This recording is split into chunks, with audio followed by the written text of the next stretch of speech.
You are listening to Part 8 of Inge reads the Marshal's Handbook, July 2020 edition. And in Part 8, we will finish out section of Roman numeral 9, which covers armored steel combat.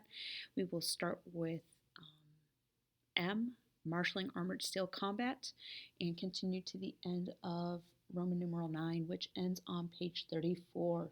Now, there is a scorecard diagram for you to look at on the screen or check in your Marshal's Handbook. And as always, if you have any comments, questions, concerns, or complaints regarding this recording, please feel free to reach out to me. Again, my name is Ingegerd Kastanrazi, and I hail from the Kingdom of Atlantia. As far as questions about rules and policies and procedures, please check with your most up-to-date Marshal's Handbook or your local marshal or kingdom marshal for your kingdom's laws and rules and policies. Section M, Marshaling Armored Steel Combat. As a general matter, marshals are in charge of enforcing rules and monitoring safety during fights. They are also responsible for inspecting weapons and armor before each fight. Judges are responsible for counting blows during fights. N. Marshals. Marshals have the sole responsibility of safety for the list, combatants, and judges. Marshals shall not concern themselves with adjudicating blows. Marshals will observe the fighters for equipment integrity and safe behavior. Marshals shall meet a minimum training and authorization standards outlined below. And 1. Marshal training requirements. Each kingdom participating in armored steel combat must develop a training program to ensure familiarity with these rules and issue separate warrants for armored steel combat marshals. And 2. Event marshals. The MIC and the field marshals may also be competitors. 2A. Marshal in charge. Responsible for overseeing all the fighting activities and resolve all appeals. Ensure that all aspects of the fighting activities adhere to the standards. 2B. Field marshals. Will ensure that the rules and conventions are followed. Will issue warnings and penalties as described herein. 3. List oversight. Field marshals shall ensure that the combat is conducted in accordance with the rules and the conventions for armored steel combat.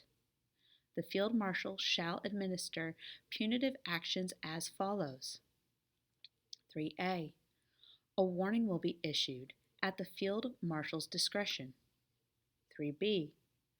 Sanctions will be assessed using the following criteria as guidance. 3B1. Dropping a weapon will result in a 2-point penalty. 3B2. Not engaging in combat, actively denying engagement for a period of time, 2-point penalty. 3B3.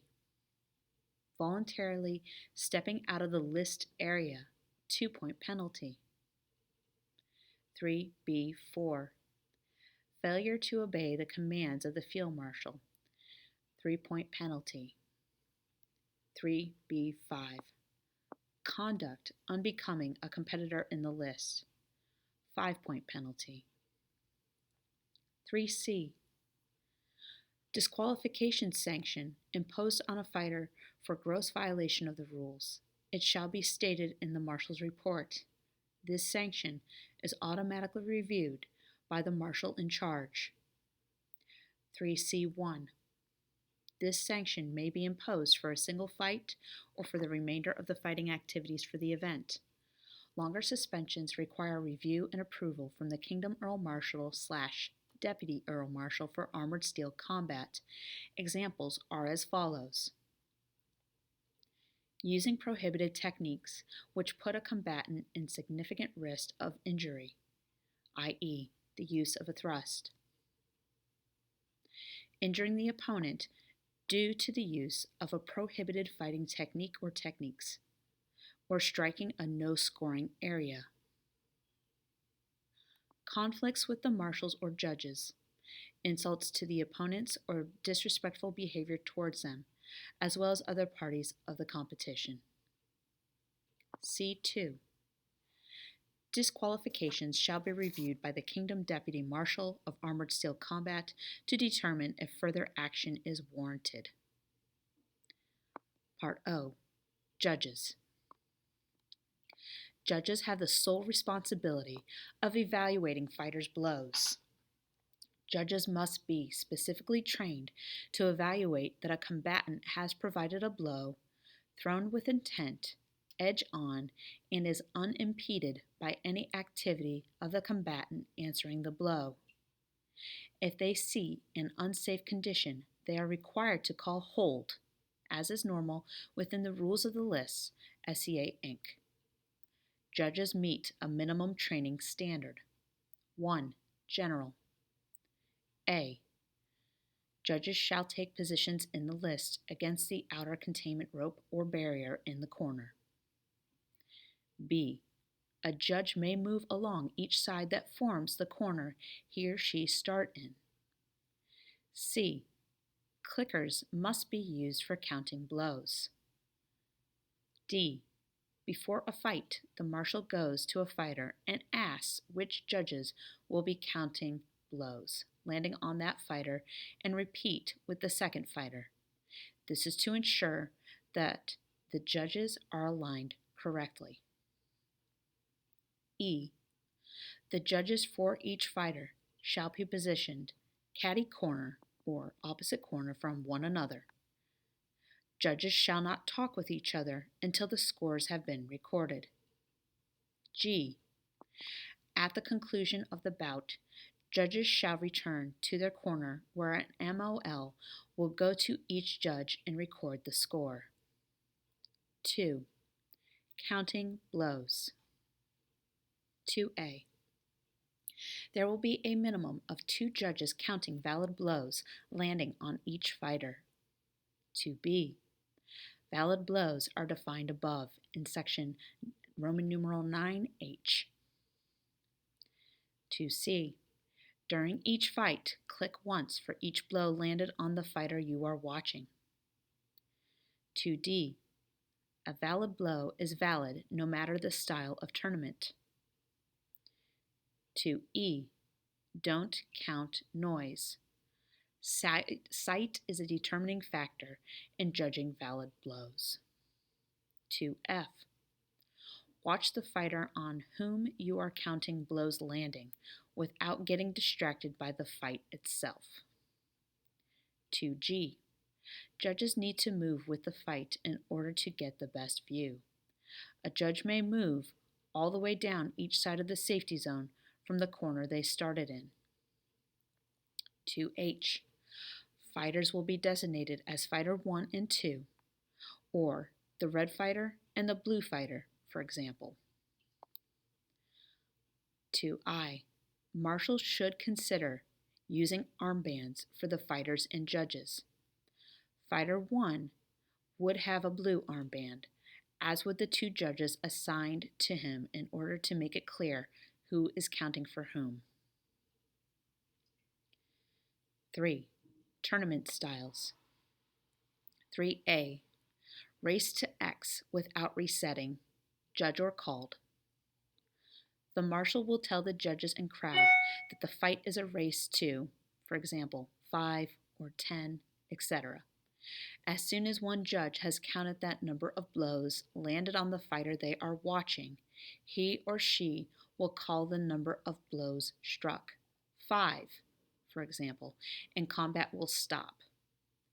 3B. Race to X with resets. Combat will stop and reset each time a valid blow is struck. This continues until the predetermined number of blows is counted by a judge. C. Timed. Counted blows judged only. A judge will click the counter each time he or she sees a valid blow land on their combatant. This continues until time is called. Scores are reported to the MOL. C1. A person who has no other tasks during the bout will be designated to use a stopwatch or other device, such as a phone, to keep time for these fights, i.e., a videographer cannot keep time, nor can a judge. D. Set number of blows. Each combatant can throw a set number of blows, for example, 20. After a combatant throws the predetermined number of blows, he or she can only defend. DI. Judges count the valid blows landing on the combatant they are watching. D2. Two additional persons who have no other task during the bout will be designated to count the number of blows thrown by a given combatant. A hold shall be called when the designated number of blows has been reached. E. Gallery. In this tournament style, the winner of a fight is determined by a gallery. A gallery will be comprised of segments of the populace attending, for example, all ladies, all peers, all children, etc. E1. The gallery shall select a spokesperson to report the results. E2. The gallery shall have 1 minute to announce the victor. E3. It is expected that this way of determining a victor is 100% subjective. 4. Training. 4A. Judges must read and be familiar with the conventions and rules for steel fighting. 4B. Currently, judges are doing on-the-job training. New judges can be paired with experienced judges to provide experience and training. 4C.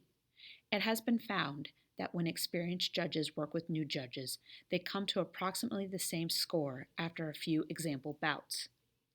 It helps when the Marshal, or MC, has fighters show what a valid blow looks like and runs a sample set of fights for the judges to learn from.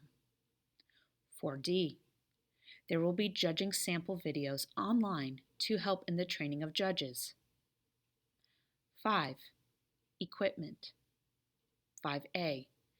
Tally counters clickers. These can be purchased at Amazon.com. They are easily found by searching for 4-digit tally counter. B. Scorecards. Scorecards shall be used to record the outcome of combat.